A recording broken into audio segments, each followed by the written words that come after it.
Բարև ձեզ, Ստեփան Գրիգորյան YouTube-յան ալիքի մասնակիցներ, ողջունում եմ ձեզ բոլորիդ, այսօր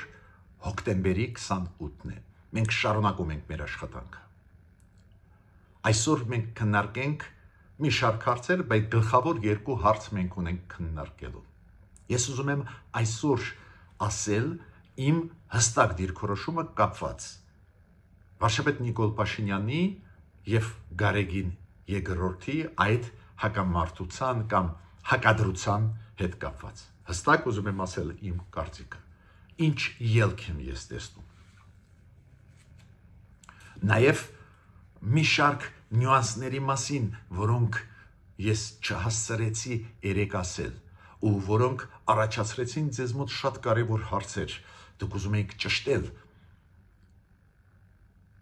իմ դիրքորոշման մեջ նյուանսները, օրինակ ես արեցի մի քանի հայտարարություններ, որոնք առաջացրեցին ձեզ մոտ հարց, օրինակ իշխանության կողմից օգտագործված ռեսուրսի հետ կապված եւ այլ, շնորհակալ եմ ձեզ, որ դուք շատ ուշադիր եք իմ ելույթների նկատմամբ, բայց ուզում եմ ճշտել իմ դիրքորոշումը այդ հարցում, քանի որ երեք չարաչորը թեժ էր վիճակը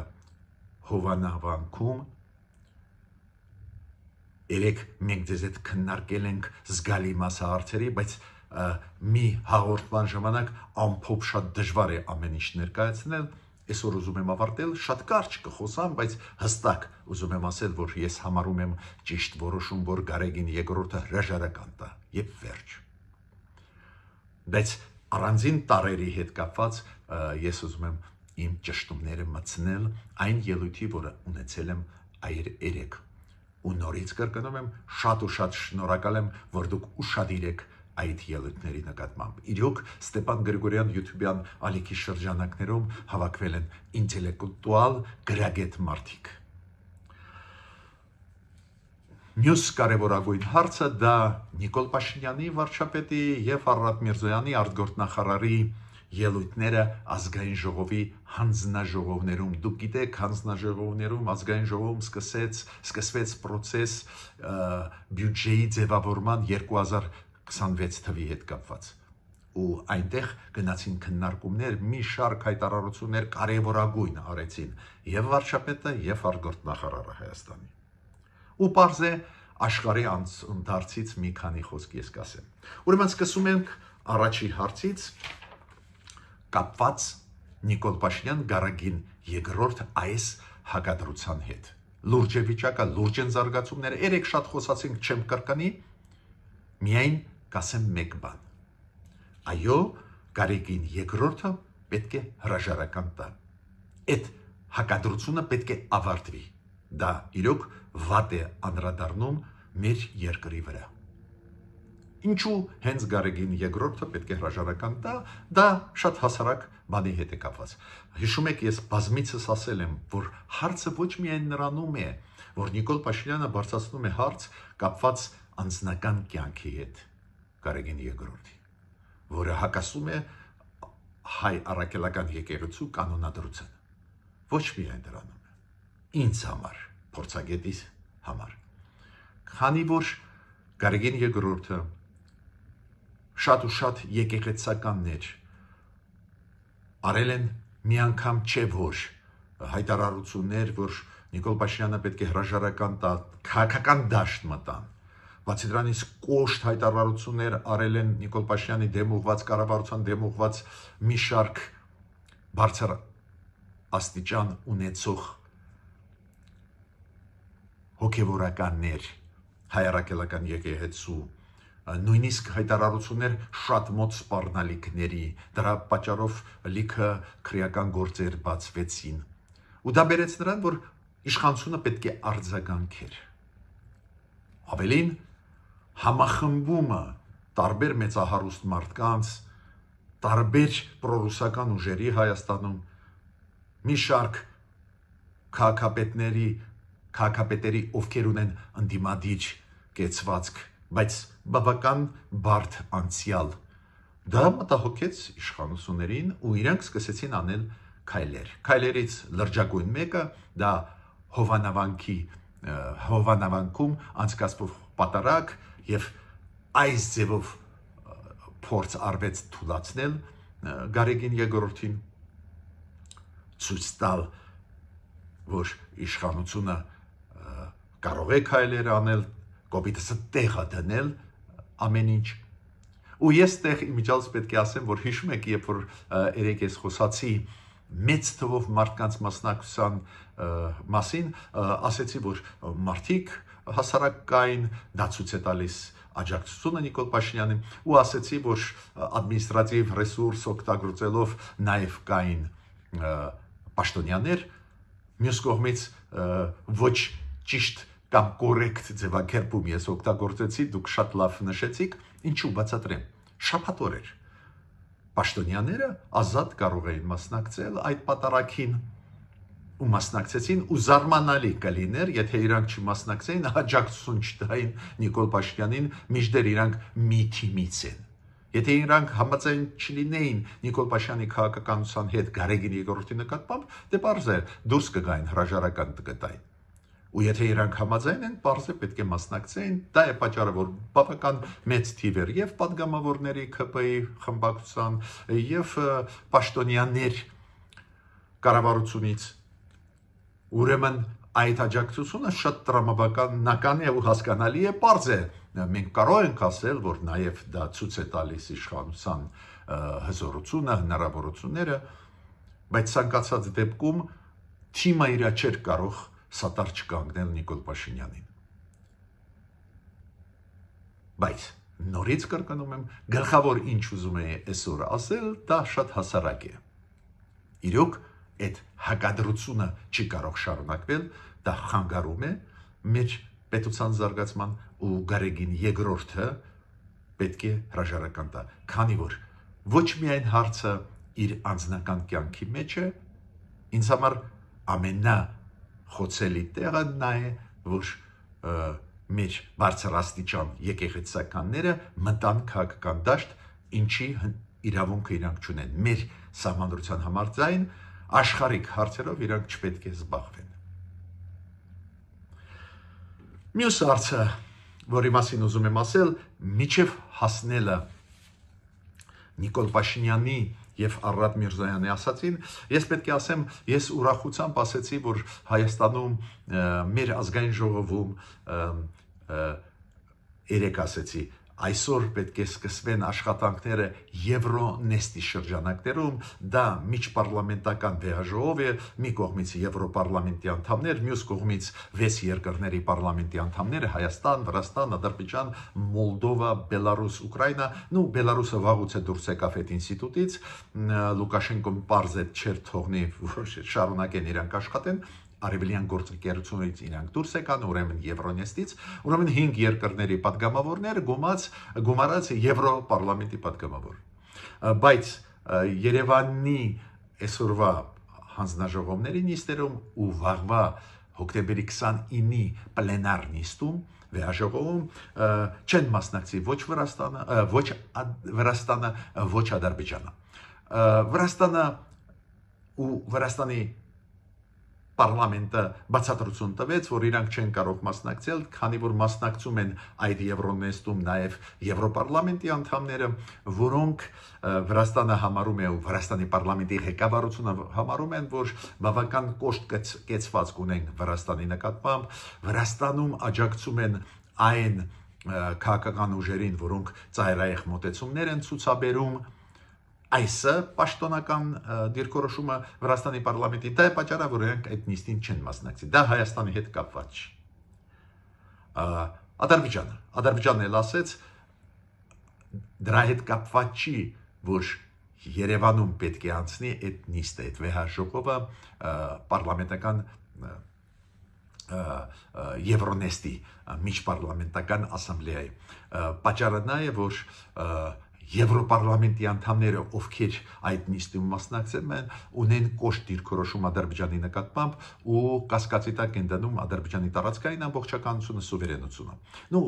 Իրանք ասում են, այդ դիրքորոշումը չի խրախուսում խաղաղություն Հայաստանի Ադրբեջանի միջև դու ենթադրյալ ես պետք է ասեմ որ չի բացառվում որ դա կապված է նրա հետ որ դիրքորոշումը Արցախայցության նկատմամբ Եվրոպարլամենտի անդամների բավական կոշտ է Ադրբեջանի համար դա է պատճառը որ Ադրբեջանը չի գալիս բայց այստեղ կարևոր է որ ոչ Ադրբեջանը ոչ Վրաստանը չեն կապում չգալա Երևան նրա հետ որ Հայաստանում է անցնում Եվրոնեստը այլ կապում են այլ գործոնների հետ Մասիսի քաղաքապետը, որը դատապարտված է դատարանով 6 տարի 3 ամսով, եթե չեմ սխալվում, ինքը այսօր վերադառնում է Երևան, երեկոյան ու իր կողմնակիցները արթունենք այդ շարժում ինչ որ ստեղծեցին, իրանք ասում են մենք գնում ենք ու կոչ ենք անում իրան դիմավորել օդանավակայանում Զվարթնոց օդանավակայանում ճիշտ ասած չեմ հասկանում ինչ են դիմավորում,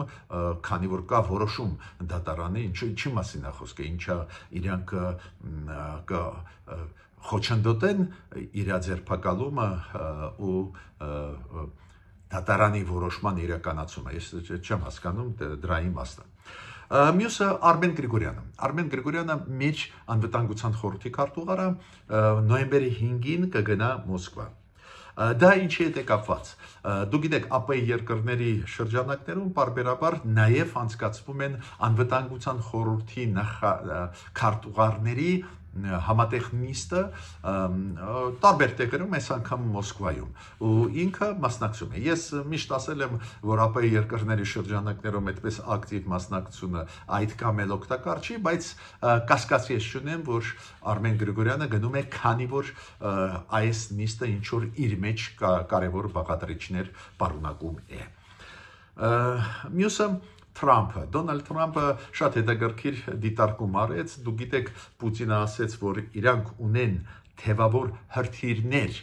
բուրիվեսնիկ անվան տակ, շատ հզոր զենք, ու վախեցնում են աշխարհը, Դոնալդ Թրամփը արձագանքեց, ասեց, որ Պուտինը պետք է կենտրոնանա խաղաղություն հաստատելու կամ պատերազմ ավարտելու հարցին, այլ ոչ թե ստեղծի նոր զենք զինամթերք։ Լիտվա, դու գիտեք, ինչ քայլեր արեց վերջի ժամանակներս Բելարուսը, առաջերտին Լիտվայի դեմ, միջև այդ Լեհաստանի դեմ, ինքը օդապարիկներ է ուղարկում դեպի հիմա Լիտվա։ Ու ես վերջի 2 օրը Լիտվայի գլխավոր 2 օդանավակայաններ Վիլնյուսի եւ Կաունասի բարբերաբար կանգնում են, չեն աշխատում, քանի որ այդ օդապարիկները անվտանգությունը խաթարում են օդի այդ երկրների։ Դա հիբրիդային պատերազմի ձևերից է, Լիտվան հիմա որոշեց պատասխանել կոշտ, փակեց սահմանները այդ անցագետերը Բելարուս-Լիտվա։ Զախարովան հայտարարեց, որ Ադրբեջանը ազատ արձակեց այն 2 Սպուտնիկ Ադրբեջան-ռուս լրագրողների, ում հունիսին ձերբակալեց Ադրբեջանը, Եվգենի Բալաուսով եւ Իգոր Կարտավիխ ու ազատ արձակեց Ադրբեջանը այս վերջի մի քանի օրվա մեջ, 2-ին էլ ազատ արձակեց, Մարիա Զախարովան ասեց դրա մասին։ Բայց միաժամանակ Ռուսաստանը օրինակ ադրբեջանցիներից մեկին ազատ արձակեց, ում ձերբակալեց միջ այդ։ Ես տեսնում եմ այդ փոխադարձության սկզբունք է ստեղ աշխատում, դա մի կողմից կարծես թե ասում է, որ մի քիչ լարվածությունը իջնում է պետությունների միջև, մյուս կողմից, երբ որ այս ձևի փոխանակումներ արվում են պետությունների միջև, այլ ոչ թե կամավոր բաց են թողնվում ձերբակալված մարդիկ, որ հարաբերությունները իրոք լավանան, այդպես կամք ցուցաբերում են, այլ ուղղակի փոխանակում են ձերբակալված մարդկան, դա նշանակում է, որ իրոք լարված է վիճակը Ռուսաստանի ու Ադրբեջանի միջև։ Ստեղ եւ խաղեր կան, եւ ռեալ լարվածություն կա։ Հիմա անցնում եմ գլխավոր այսօրվա հարցին։ Ուրեմն բյուջեի քննարկում սկսվեց հանձնաժողովներում ազգային ժողովի։ Ու Նիկոլ Փաշինյանը այնտեղ էր։ Օրինակ, երբ որ բանակի հետ կապված քննարկումներ էին, դու գիտեք, որ Փաշինյանը այս նիստերում հայտարարեց դրա մասին, որ մենք մեր բանակը զարգացնում ենք, բարեփոխում ենք արագ տեմպերով։ Ես ճիշտ ասած մի քանի անգամ եղել եմ կարևոր տեղերում բանակի, իրոք զարգացում կա, իրոք պաշտպանողական դիրքերը ուժեղանում են, ուղղակի նյուանսները չեմ ուզում խորացված ասել, անձամբ տեսել եմ, զենք զինամթերքի ձեռքբերման մասին դուք գիտեք, ուրեմն ստեղ կա ճշմարտություն, բայց Նիկոլ Փաշինյանը ասում է բավական արագ տեմպերով մեր բանակը մենք զարգանում ենք, եւ ինքը ասում է մենք հիմա պատրաստում ենք բանակի հայեցակարգը զարգացման։ Ինքը ասում է մենք ուզում ենք մարտունակ բանակի կոնցեպտից, հայեցակարգից անցնել պաշտպանունակ բանակին, որ պաշտպանությունը առաջի պլան դուրս բերենք։ Իրոք ասում եմ մենք ոչ մի պլաններ չունենք ուրիշների վրա հարձակվել ու ոչ մի պլաններ չունենք բանակը դրսում պայել։ Պարզ է խաղաղապահների մասին չի խոսքը, Հայաստանը ունի խաղաղապահներ, օրինակ Լիբանանում դեր ունի խաղաղապահ, Կոսովոյում ունի, պարզ է խաղաղապահների մասին չի խոսքը, խոսքը գնում է մարտունակ բանակի մասին, ինքը ասում է մենք այս ձևի բան չենք պլանավորում, ուրեմն անցնում ենք պաշտպանողական բանակի։ Այն բանի մասին, որ մեր բանակը կրճատում է մասամբ ծախսերը, կոպիտ ասած պետությունը բանակի բյուջեին պաշտպանության բյուջեին մի քիչ ավելի փոքր թիվ է տալիս, այդ հայտնի հայտարարություն արեց վաղուց է մեր կառավարությունը, բայց պետք է ասեմ, որ Ադրբեջանն էլ հայտարարեց, որ ինքը իր ծախսերը բանակի վրա կրճատում է։ Մերոնք ասին կկրճատենք 2026 թվից ու այդ առաջարկությամբ կառավարությունը մտավ պարլամենտ, ազգային ժողով, Ադրբեջանը ասում է 2028 թվից կկրճատի բանակի ծախսերը։ Մյուսը Նիկոլ Փաշինյանը ասեց, որ այդ ազգային ժողովի նիստերում ասեց, որ շատ կարևոր է, որ մեր ժողովուրդը քվեարկի ի օգուտ խաղաղության, դա անչափ կարևոր է, պարզ է ինքը նկատի ունի ազգային ժողովի ընտրությունները, ուզում է ասել մեզ քվեարկեք, քանի որ մենք խաղաղության ծրագրով առաջ ենք շարժվում։ Ինքը ասեց նաև, որ Թրամփի ճանապարհ այդ ծրագիրը ակտիվ զարգանում է, ես պետք է ասեմ, որ մենք լսում ենք խոսքերը, հավաստիացումներ, բայց կոնկրետ քայլեր էլ պետք է արվեն, կարող է արվում են, բայց դեռ հավաստիացնում է բանավոր են։ Շատ լավ է, դա նշանակում ինչ-որ process կա, բայց ես սպասում եմ, երբ որ կոնկրետ քայլեր սկսեն անել, օրինակ համատեղ հայ-ամերիկյան ընկերություն, որ ստեղծվի, գրանցվի։ Նիկոլ Փաշինյանը ասեց, որ Ադրբեջանը, որ հանեց սահմանափակումներ իր տարածքով տեղափոխել հայկական բեռները դեպի Հայաստան, որ հանեց սահմանափակումները, մենք էլ ասեցինք, որ տրանզիտը Ադրբեջանի կամ Թուրքիայի ապրանքների, մենք էլ հանում ենք սահմանափակումները, գիտեք այդ առաջարկը Մարգարայի, եթե անցակետը Թուրքիան բացի, ավտոմոբիլային ճանապարհով դեպի Գորիս կարելի է դուրս գալ։ Դες Հայաստանն էլ այդ քայլը անում է։ Արարատ Միրզյանը նաև ասեց, որ Թուրքիայի հետ գնում է շատ լուրջ երկխոսության process ու արդյունքները կլինեն, դա վաղուց է, մի քանի անգամ ասել Արարատ Միրզյանը, չեմ կարծում, որ հիմքեր չկան, ասացի, հույսով ենք, որ դա կլինի։ Բայց Արարատ Միրզյանը